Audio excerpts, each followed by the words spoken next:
Dear students, welcome to ಕಲರವ tutorials Chitradurga. Students, ಈ ವಿಡಿಯೋದಲ್ಲಿ ನಾವು 10ನೇ ತರಗತಿಯ ವಿಜ್ಞಾನ ವಿಷಯಕ್ಕೆ ಸಂಬಂಧಪಟ್ಟಂತಹ ಪೂರ್ವ ಸಿದ್ಧತಾ ಪರೀಕ್ಷೆ, ಜಿಲ್ಲಾ ಮಟ್ಟದ ಒಂದು ಪೂರ್ವ ಸಿದ್ಧತಾ ಪರೀಕ್ಷೆಗೆ ಸಂಬಂಧಪಟ್ಟಂತಹ ಒಂದು ಪ್ರಶ್ನೆ ಪತ್ರಿಕೆ ಮತ್ತು ಕೀ ಉತ್ತರಗಳನ್ನು ನೀಡ್ತಾ ಇದ್ದೇವೆ. ಸೊ ಈ ಒಂದು ಪ್ರಶ್ನೆ ಪತ್ರಿಕೆ ಮತ್ತು ಕೀ ಉತ್ತರಗಳನ್ನು ನೀವು ಉಪಯೋಗಿಸ್ಕೊಂಡು ನಿಮ್ಮ ಜಿಲ್ಲಾ ಮಟ್ಟದಲ್ಲಿ ನಡೀತಕ್ಕಂತಹ ಪೂರ್ವ ಸಿದ್ಧತಾ ಪರೀಕ್ಷೆ ಪ್ರಿಪರೇಟರಿ ಎಕ್ಸಾಮ್ಗೆ ತಯಾರಿಯನ್ನು ಮಾಡಿಕೊಳ್ಳ್ರಿ ಅಂತ ಹೇಳ್ತಾ, ಬನ್ನಿ ನೋಡೋಣ ಈ ಒಂದು 10ನೇ ತರಗತಿಯ ವಿಜ್ಞಾನ ಪ್ರಿಪರೇಟರಿ ಎಕ್ಸಾಮ್ ಕ್ವಶನ್ ಪೇಪರ್ ಯಾವ ರೀತಿ ಇರುತ್ತೆ ಅಂತಕ್ಕಂಥದ್ದನ್ನು ನಾನು ನಿಮ್ಮ ಮುಂದೆ ಇಡ್ತಾ ಇದ್ದೀನಿ. ಸ್ಟೂಡೆಂಟ್ಸ್, ಅದಕ್ಕೂ ಮುಂಚೆ ನಮ್ಮ ಚಾನಲ್ಗೆ ನೀವು ಯಾರಾದರೂ ಇನ್ನೂ ಸಬ್ಸ್ಕ್ರೈಬ್ ಆಗಿರಲಿಲ್ಲ ಅಂತಂದರೆ ಆದಷ್ಟು ಬೇಗ ಸಬ್ಸ್ಕ್ರೈಬ್ ಆಗಿ ಎಲ್ಲ ವಿಷಯಗಳ ಒಂದು ಕೀ ಉತ್ತರಗಳು, ಮಾದರಿ ಪ್ರಶ್ನೆ ಪತ್ರಿಕೆಗಳು, ಪ್ರಿಪರೇಟರಿ ಎಕ್ಸಾಮ್ ಕ್ವಶನ್ ಪೇಪರ್ಸು ಮತ್ತು ಆನ್ಯಲ್ ಎಕ್ಸಾಮ್ ಕ್ವಶನ್ ಪೇಪರ್ಸು ಎಲ್ಲದೂ ಸಹ ನಮ್ಮ ಚಾನಲ್ನಲ್ಲಿ ಅಪ್ಲೋಡ್ ಆಗ್ತಾ ಇದ್ದಾವೆ. ಇನ್ನು ಮುಂದೆನೂ ಸಹ ಅಪ್ಲೋಡ್ ಆಗ್ತವೆ. ಈಗ ಆಲ್ರೆಡಿ ಅಪ್ಲೋಡ್ ಮಾಡಿದ್ದೀವಿ. ಹಾಗಾಗಿ ನಮ್ಮ ಚಾನಲ್ಗೆ ಸಬ್ಸ್ಕ್ರೈಬ್ ಆಗಿ ಅಂತ ಹೇಳ್ತಾ, ಈಗ ಈ ಒಂದು ವಿಜ್ಞಾನ ವಿಷಯದ ಒಂದು ಪ್ರಶ್ನೆ ಪತ್ರಿಕೆ ಮತ್ತು ಕೀ ಉತ್ತರವನ್ನು ನಾವೀಗ ನೋಡ್ತಾ ಹೋಗೋಣ. ಸೊ ಈ ಪ್ರಶ್ನೆ ಪತ್ರಿಕೆ ಮತ್ತು ಕೀ ಉತ್ತರಗಳನ್ನು ಜೊತೆಗೆ ನಿಮಗೆ ಇಲ್ಲಿ ತೋರಿಸ್ತಾ ಹೋಗ್ತೇನೆ. ಸೊ ಈ ಕೆಳಗಿನ ಪ್ರಶ್ನೆಗಳು, ಇಲ್ಲಿ 1 ಅಂಕದ 4 ಪ್ರಶ್ನೆಗಳಿದ್ದಾವೆ. ಸಮೀಪ ದೃಷ್ಟಿ ಅಥವಾ ಮಯೋಫಿಯಾ ಇದನ್ನು ಸರಿಪಡಿಸಲು ಬಳಸುವ ಮಸೂರದ ವಿಧ ಯಾವುದು ಅಂತ ಇದೆ. 4 ಆಪ್ಷನ್ ಇದೆ: ಪೀನ ಮಸೂರ, ನಿಮ್ನ ಮಸೂರ, ದ್ವಿಸಂಗಮ ದೂರ, ನಿಮ್ನ ಪೀನ ಮಸೂರ ಅಂತೇಳಿ. ಸೊ ಆಕ್ಚುಲಿ ಇದಕ್ಕೆ ಸರಿಯಾದಂತಹ ಉತ್ತರ, ಸಮೀಪ ದೃಷ್ಟಿಯನ್ನು ಸರಿಪಡಿಸಲಿಕ್ಕೆ ನಿಮ್ನ ಮಸೂರವನ್ನು ನಾವು ಬಳಸ್ತೇವೆ. ಆಪ್ಷನ್ ಬಿ ಅಂತಕ್ಕಂಥದ್ದು ಸರಿಯಾಗಿರ್ತಕ್ಕಂತಹ ಉತ್ತರ. ವಿದ್ಯುತ್ ಪ್ರವಹಿಸುತ್ತಿರುವ ನೇರ ವಾಹಕದ ಸುತ್ತಲೂ ಇರುವ ಕಾಂತಕ್ಷೇತ್ರದ ದಿಕ್ಕನ್ನು ನಿರ್ಧರಿಸಲು ಸಹಾಯಕವಾಗುವಂತಹ ಒಂದು ನಿಯಮ ಯಾವುದು? ಆಪ್ಷನ್ ಎ ಬಲಗೈ ಹೆಬ್ಬೆರಳ ನಿಯಮ, ಬಿ ಫ್ಲೆಮಿಂಗ್ನ ಬಲಗೈ ನಿಯಮ, ಸಿ ಕಾಂತ ಧ್ರುವಗಳ ನಿಯಮ, ಡಿ ಫ್ಲೆಮಿಂಗ್ನ ಎಡಗೈ ನಿಯಮ. ಸೊ ಇದಕ್ಕೆ ಸರಿಯಾದಂಥ ಉತ್ತರ ಬಲಗೈ ಹೆಬ್ಬೆರಳ ನಿಯಮ, ಆಪ್ಷನ್ ಎ ಅಂತಕ್ಕಂಥದ್ದು ಸರಿಯಾದ ಉತ್ತರ. ಚಂದ್ರನ ಮೇಲ್ಮೈನಿಂದ ಗೋಚರಿಸುವ ಆಕಾಶದ ಬಣ್ಣವು, ನೋಡ್ರಿ, ಚಂದ್ರನ ಮೇಲ್ಮೈ ಮೇಲೆ ನಿಂತು ನಾವು ನೋಡಿದಾಗ ಆಕಾಶ ಯಾವ ರೀತಿ ಕಾಣುತ್ತೆ ಅಂತಂದರೆ ಅಲ್ಲಿ ಆಕಾಶ ಕಪ್ಪು ಬಣ್ಣವಾಗಿ ಕಾಣ್ತದೆ. ಯಾಕೆಂದರೆ ಅಲ್ಲಿ ಬೆಳಕಿನ ಚದುರುವಿಕೆ ಸಾಧ್ಯ ಇಲ್ಲ, ಅದಕ್ಕೋಸ್ಕರ ಆಕಾಶ ಕಪ್ಪು ಬಣ್ಣವಾಗಿ ಕಾಣ್ತದೆ. ಮುಂದಿನ ಪ್ರಶ್ನೆ, ಪ್ರತಿಯೊಂದರ ರೋಧವು 100 ಓಮ್ನಷ್ಟು ಇರುವ ರೋಧಕಗಳನ್ನು ವಿದ್ಯುತ್ ಮಂಡಲದಲ್ಲಿ ಸಮಾಂತರವಾಗಿ ಜೋಡಿಸಿದೆ. ಆಗ 25 ಓಮ್ನಷ್ಟು ಸಮಾನ ರೋಧವನ್ನು ಪಡೆಯಲು ಜೋಡಿಸಬೇಕಾದ ರೋಧಕಗಳ ಸಂಖ್ಯೆ.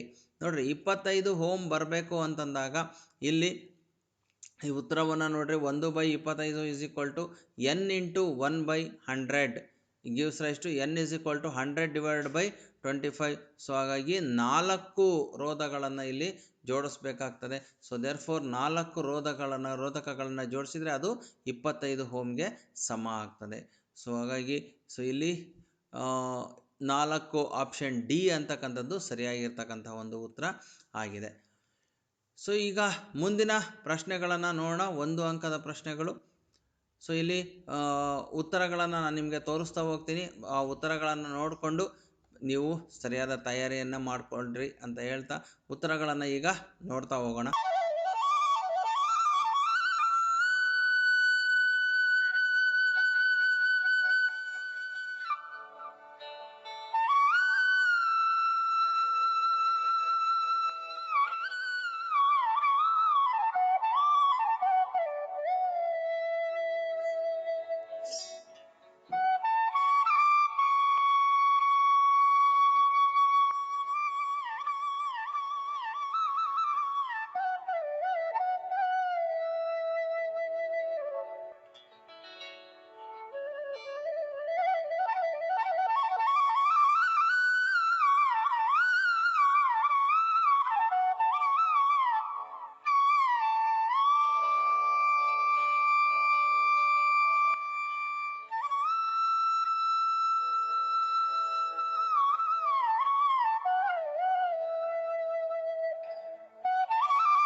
ಸೊ ವಿದ್ಯಾರ್ಥಿಗಳೇ, ಇದು ವಿಜ್ಞಾನ ಒಂದು ಪ್ರಶ್ನೆ ಪತ್ರಿಕೆಗೆ ಕೀ ಉತ್ತರಗಳು. ಸೊ ಈ ಒಂದು ಕೀ ಉತ್ತರವನ್ನು ರಚಿಸಿಕೊಟ್ಟಂತಹ ರಾಘವೇಂದ್ರ ಭಟ್ ಅವರಿಗೆ ಧನ್ಯವಾದಗಳನ್ನು ತಿಳಿಸ್ತಾ, ಸೊ ಈ ಒಂದು ವಿಡಿಯೋನಲ್ಲಿ ಇರ್ತಕ್ಕಂತಹ ಒಂದು ಪ್ರಶ್ನೆ ಪತ್ರಿಕೆ ಮತ್ತು ಕೀ ಉತ್ತರಗಳನ್ನು ಉಪಯೋಗಿಸ್ಕೊಂಡು ಸೊ ಪೂರ್ವ ಸಿದ್ಧತಾ ಪರೀಕ್ಷೆಗೆ ತಯಾರಿಯನ್ನು ಮಾಡಿಕೊಳ್ಳ್ರಿ ಅಂತ ಹೇಳ್ತಾ, ಮುಂದಿನ ವಿಡಿಯೋದೊಂದಿಗೆ ಮತ್ತೆ ನಾವು ಭೇಟಿಯಾಗೋಣ. ಅದಕ್ಕೂ ಮುಂಚೆ ಸ್ಟೂಡೆಂಟ್ಸ್, ನಮ್ಮ ಚಾನಲ್ಗೆ ನೀವು ಯಾರಾದರೂ ಇನ್ನೂ ಸಬ್ಸ್ಕ್ರೈಬ್ ಆಗಿರಲಿಲ್ಲ ಅಂತಂದರೆ ಆದಷ್ಟು ಬೇಗ ಸಬ್ಸ್ಕ್ರೈಬ್ ಆಗಿ ಅಂತ ಹೇಳ್ತಾ ಈ ವಿಡಿಯೋವನ್ನು ಮುಗಿಸ್ತಾ ಇದ್ದೀನಿ. ಧನ್ಯವಾದಗಳು ಸ್ಟೂಡೆಂಟ್ಸ್.